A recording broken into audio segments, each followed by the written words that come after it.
Sir सही कह रहे हैं, चारों बंद अलग नहीं है, लेकिन उसने कहा कि बंद बनाने से पहले अतिव्यापन लगाओ मैडम, अतिव्यापन होने से पहले ये चारों के चारों बंद क्या करते हैं, आप ये चारों के चारों कक्षक, ध्यान सुनना, चारों के चारों कक्षक आपस में अतिव्यापन करते हैं। समझ में आ गई बात? तो पहली बार यहां पर उसने संकरण के बारे में बताया। किसके बारे में? संकरण। उसने कहा उस वैज्ञानिक से कि एक परिघटना है संकरण, हाइब्रिडाइजेशन। और ध्यान रखना बेटा, संकरण में केवल और केवल कौन भाग लेते हैं? कक्षक। जबकि अनुनाद में पाई बंद के इलेक्ट्रॉन, और पाई बंद कैसे बना अभी बात कर लिया अपन ने, कौन से अतिव्यापन से? पार्श्वव्यापी अतिव्यापन से।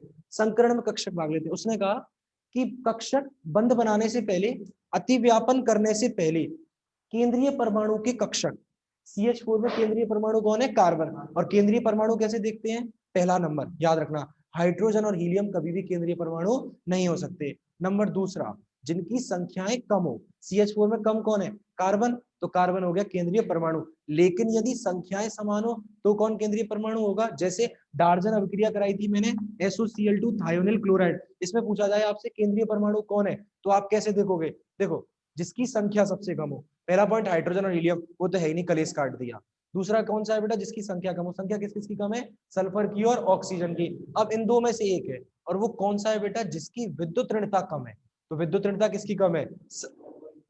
अरे बावड़े, ऑक्सीजन, सल्फर, सेलेनियम, टेलुरियम और पोलोनियम। ऊपर से नीचे जाने पर विद्युत ऋणता बढ़ती है। तेरा तो कंसेप्ट यही कह रहा है, तभी सल्फर की ऑक्सीजन की कम है।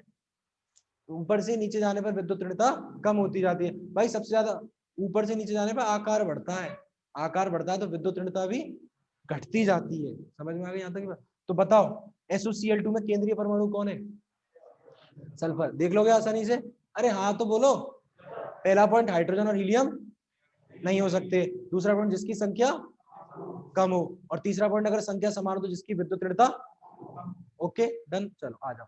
तो उसने कहा कि साहब बंद बनाने से पहले एक घटना होती है जिसे संकरण कहते हैं, और संकरण में कक्षक भाग लेते हैं, और ये कक्षक आपस में अतिव्यापन करते हैं, ओवरलैपिंग करते हैं। मतलब ये S कक्षक और तीन कौन से बचे हुए कक्षक बेटा?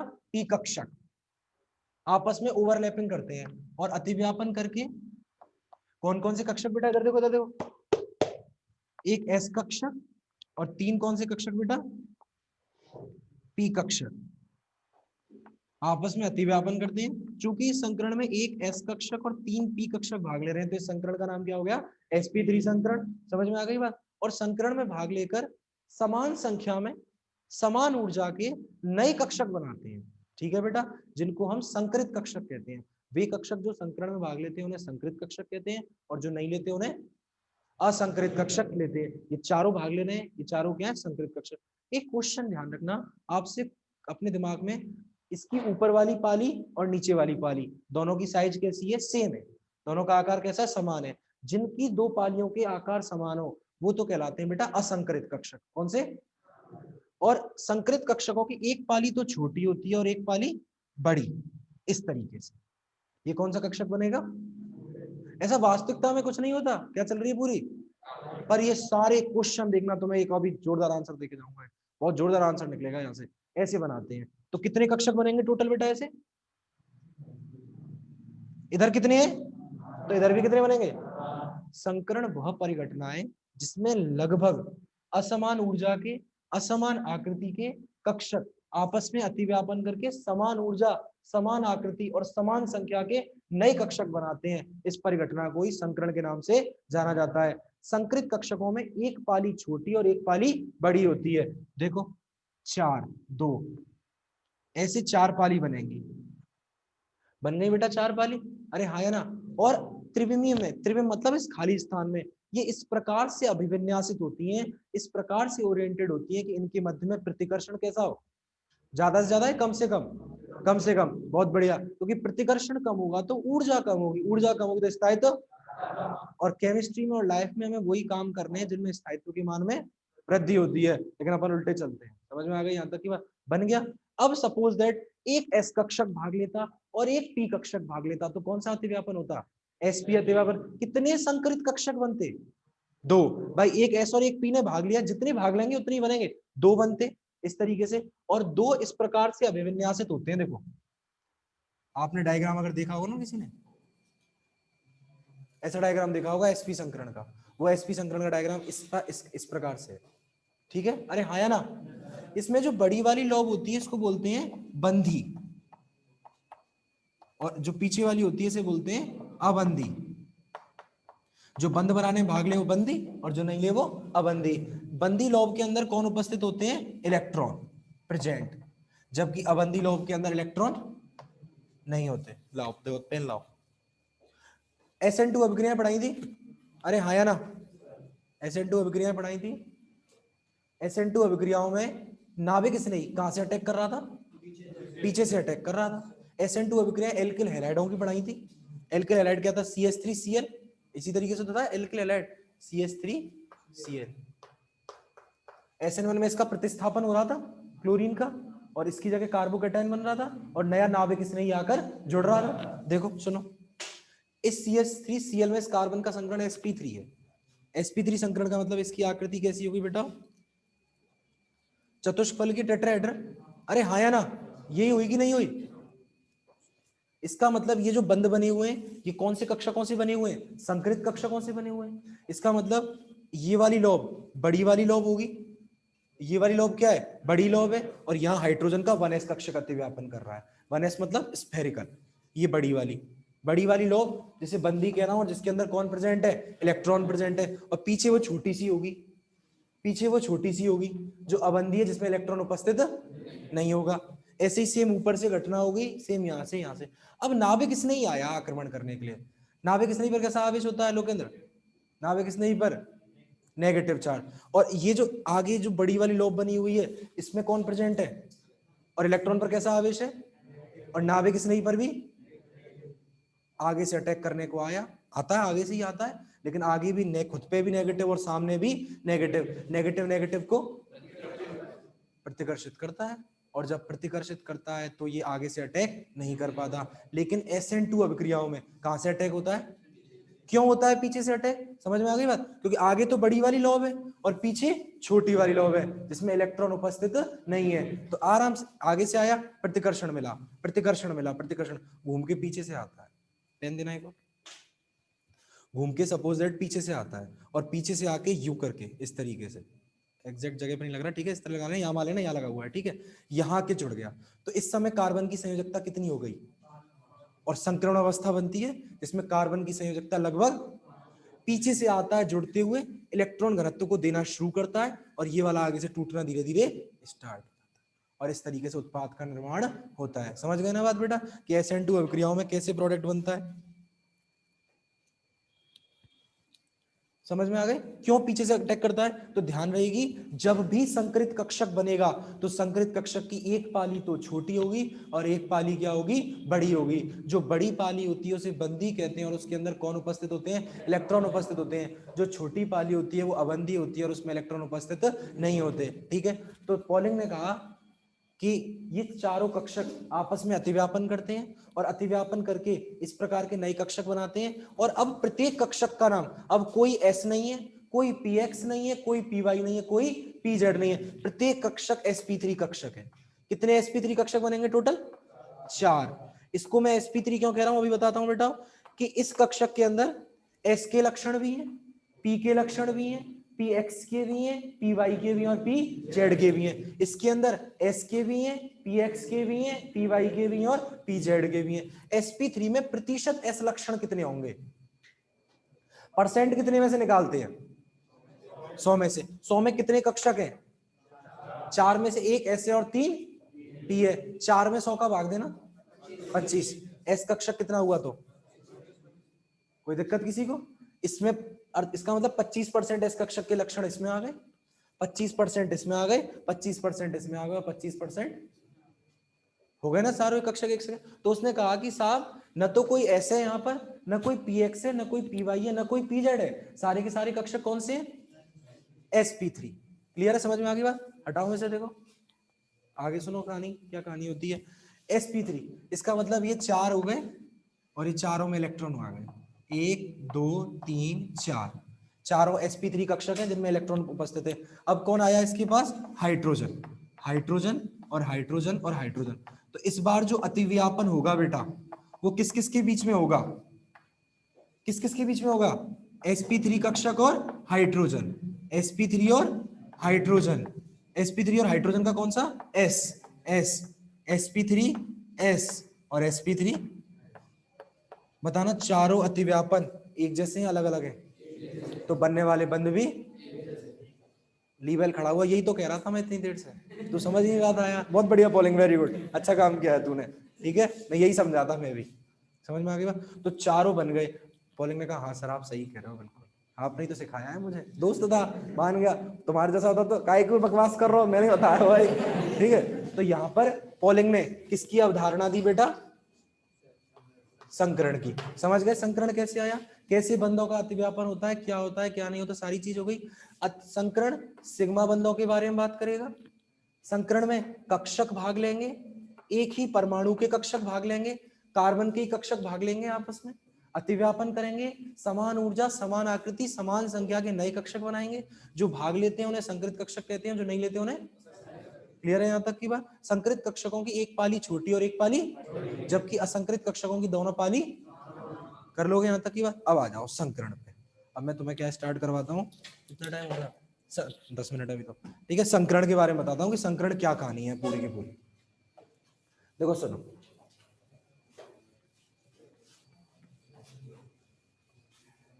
तो संकरण कैसी अवधारणा है? वास्तविक या काल्पनिक? इसका वास्तविकता से कोई भी लेना देना नहीं है। अगर होता है तो इसे मात्र एक संयोग माना जाएगा, और संयोग बैठता 100%। संकृत कक्षकों के द्वारा हमेशा सिग्मा बंध बनता है, संकृत कक्षकों के द्वारा हमेशा सिग्मा बंध बनता है। इसका केवल एक अपवाद है, और वो हम ऑर्गेनिक केमिस्ट्री में उसे ही पढ़कर आए। पता कहां पढ़ के आए? मैंने पढ़ा है, किसी और की नहीं कह रहा, मैं किसी और की पढ़ाई की बात नहीं करता।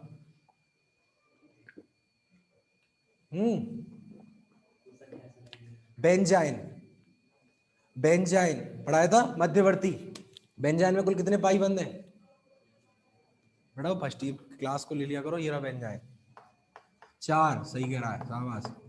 और ये जो चौथा पाई बंद बनता है ना, ये संकृत कक्षकों के अतिव्यापन से बनता है।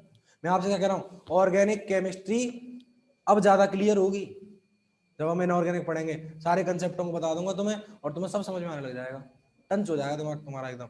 अगर तुम इसको पढ़ोगे तो केमिस्ट्री को पूरे सेटअप हो जाएंगे। मैं शुरू से ही कह रहा हूँ, केमिस्ट्री कोई एक दिन का टॉपिक नहीं है। कहाँ पढ़ाई थी बेंजाइन, और कहाँ पढ़ाई थी कार्बिन, और कहाँ पढ़ाई थी SN2, और कहाँ चल रहा है संकरण, कहाँ के टॉपिक कहाँ जाके जुड़ते हैं। पूरी तीनों साल यही कहानी है इसमें। जैसे एक घर बनता है ना बेटा, तो घर बनने के बाद लेंटर में तार खिंचते हैं, तार नहीं डालता क्या वो लाइट की फिटिंग के लिए, फिर बाद में उनको जोड़ता है और सर्किट सही चालू हो जाते हैं। ऐसे ही तुम्हारे दिमाग को वर्क करवाओ, अपने सर्किट तारों को सही डालो पहले तो, जो मैं पढ़ा रहा हूँ, फिर उन तारों को सही से जोड़ना, सर्किट होना बनना चाहिए, और सर्किट बन के पूरा समझ में आने लग जाएगा। कहीं ऐसा नहीं उड़ा दो पूरे सर्किटों को। ऐसा होता है कि उसने तार डाले और फिर बड़ा बड़ा चालू, पूरी बिल्डिंग में स्पार्क चल रहे हैं, बिल्कुल सही लाइट जल जाती है कि नहीं जल जाती है एक बार में। जब वो व्यक्ति जो इलेक्ट्रीशियन होता है, उसने कोई BSc कर रखी है कि IIT से आके तार डालना सीखा है उसने, उसको कुछ नहीं आता पर फिर भी वो सही तार डालता है। तो तुम तो बेटा BSc कर रहे हो, अपने दिमाग के तार तो सही डालो, वरना स्पार्क होगा लोकेंद्र। समझ में आई बात? ठीक है, अब आ जाए इधर देख। संकरण, संकरण कितने प्रकार का होता है? मेरे साथ लिखना शुरू कर देना, मैं लिखता चलता हूँ फटाफट से तुम्हारे आगे। संकरण, पहला संकरण है SP। SP संकरण का मतलब है संकरण में S और एक कौन सा भाग ले रहा है? PZ। तो SP संकरण हो रहा है, दो संकृत कक्षक बन रहे हैं। आकृति कैसी होगी? रेखीय। बंध कोण कितने के होंगे? 180 डिग्री का होगा, देखते चलो। और आकृति कैसी होगी इसकी? इस तरीके से, ये लो, और बंध कोण 180 डिग्री। अगला संकरण कौन सा है बेटा? sp2। sp2 में कौन कौन से कक्षक भाग लेते हैं? S कक्षक। मैंने यहाँ PZ क्यों लिखा बेटा, कोई बता सकता है? जब कोई अक्ष नहीं दी जाती तो मुख्य अक्ष Z अक्ष को मानते हैं, इसीलिए Z माने, ठीक है। S, PX, PY और PZ कैसी आकृति है? अरे क्या लिख रहा हूं मैं? S, PX और PY केस क्या होता है? त्रिकोणीय समतलीय, ट्राइगोनल प्लेनर। बंद कोण कितने का होगा? 120 डिग्री का। आकृति कैसी होती है? 1 2 3 4। ये लो।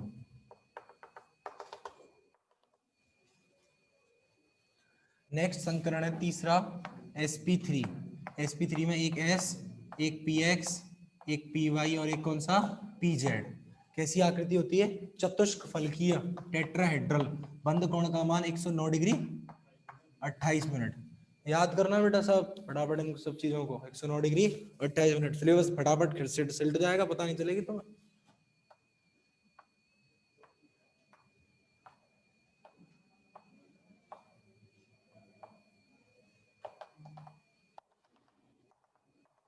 और बंद कोण कितने का? 109 डिग्री 28 मिनट। चौथा संकरण कौन सा है? sp3d। एक s, एक px, एक py और एक pz और एक d का dz स्क्वायर। आप समझ में आ गई dz स्क्वायर क्यों लिया है? क्योंकि जब कोई अक्ष नहीं दी जाती तो मुख्य अक्ष z अक्ष को मानते हैं, ठीक है ना। वैसे देगा, और अगर नहीं दे रहा तो फिर z को मानते हैं, इसलिए z ही लिया जाता है हमेशा। आकृति कैसी आती है इसकी? त्रिकोणीय, त्रिकोणीय द्विपिरामिडाकार, ट्राइगोनल बाइपिरामिडल। कैसे बनती है? 1 2 3। ये लो,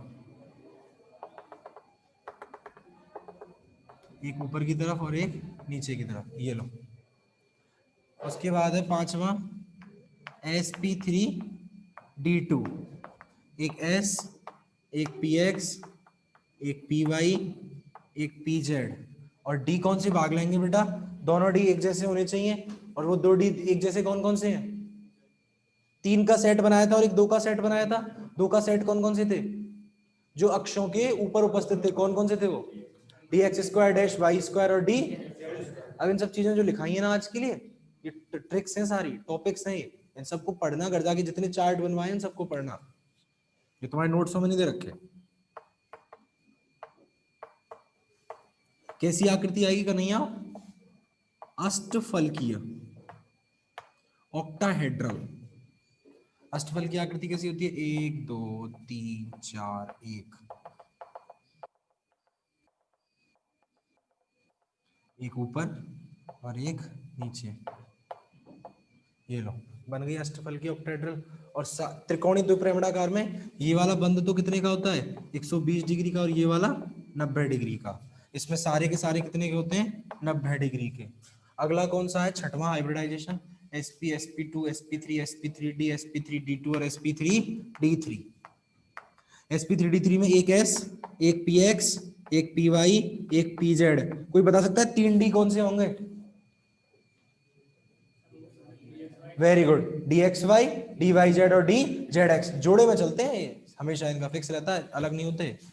dxy, dyz और dzx। कैसी आकृति होती है बेटा sp3d2 की? पंचकोणीय, पेंटागोनल,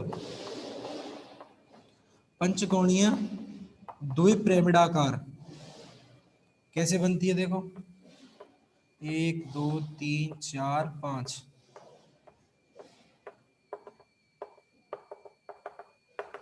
एक ऊपर 6 और एक ऊपर 7। ये लो, ये वाले बॉन्ड एंगल तो होते हैं 72 डिग्री के, और ये वाले 90 डिग्री के। कल संकरण की क्वेश्चन टाइम कितना बच रहा है? हो लिया। कल अपन संकरण की क्वेश्चन प्रैक्टिस स्टार्ट करेंगे, कैसे होते हैं, क्या होते हैं, जितने मॉलिक्यूल हैं, और फिर संकरण, और फिर VSEPR, वैलेंशियल electron pair repulsion theory, Gillespie और नाइयोन की।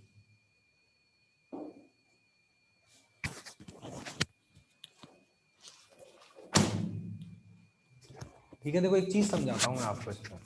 अभी 2 मिनट में आपको सारी चीजें समझ में आ जाएंगी। लिखने के बाद पेन देना मुझे। आदत तो पेनों की हो जाती है, जरूरत ही नहीं है किसी चीज की।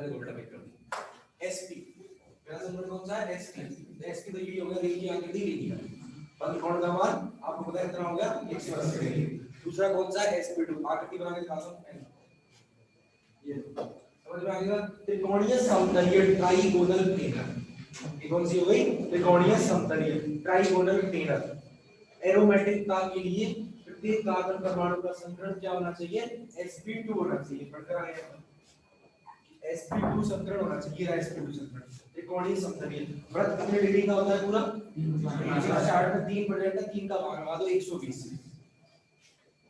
क्लियर है समतलीय का मतलब है अगर मैं इसको उठा के धरती पर हूं तो सारे के सारे अणु इसको टच करने चाहिए फर्श होगा अभी मैं कर रहा हूं ये कौन सा बन गया आपका चतुष्फलकीय तो ऊपर आके दिखाया आपको टेट्राहेड्रल चतुष्फलकीय और कोई सा बंद कोण देख लो कितने का है 109 डिग्री 28 मिनट का sp3t आकृति कैसी है त्रिकोणीय द्विपिंडाकार त्रिकोणीय द्विपिंडाकार ये हो गया त्रिकोणीय क्लियर है यहां तक की बात और एक ऊपर की तरफ जुड़ा हुआ है समूह और एक नीचे की तरफ इस तरीके से एक नीचे की तरफ और एक ऊपर की तरफ क्लियर है यहां तक की बात अरे भाई ना इसका इसके साथ कितने डिग्री का बॉन्ड एंगल है 90 डिग्री का तो ये वाला बॉन्ड कितने का रखा है मैंने 90 का जबकि ये वाले आपस में कितने के होते हैं 120 डिग्री के क्लियर है यहां तक की बात आगे आ जाओ ये हो गया अष्टफलकीय अष्टफलकीय कैसे होती है बेटा चार इस तरीके से और एक यहां लगा दो इस तरीके से ये आकृति कौन सी होती है अष्टफलकीय एक मिनट अष्टफलकीय में ये वाला और ये वाला कितने डिग्री का एंगल है 90 डिग्री का एंगल ये वाला और ये वाला 90 का ये वाला और ये वाला 90 का सारे के सारे बॉन्ड एंगल कितने हैं 90 degree pentagonal bipyramidal pentagonal bipyramidal कैसे देखें तो पेंटागोनल बाइपिरामिडल कैसे देखें टोटल 5 है देखो 1 2 3 4 5 समझ में आ गया 1 2 3 4 5 एक ऊपर 6 और एक नीचे 7 ऊपर वाला इन सब के साथ कितने डिग्री का एंगल बना रहा है 90 का पूरा सर्कल कितने का होता है 360 में कितने 5 का भाग लगाओ 360 में 75 तो एक एंगल हर एंगल कितने का आ गया 75 डिग्री का ऐसे वर्ष का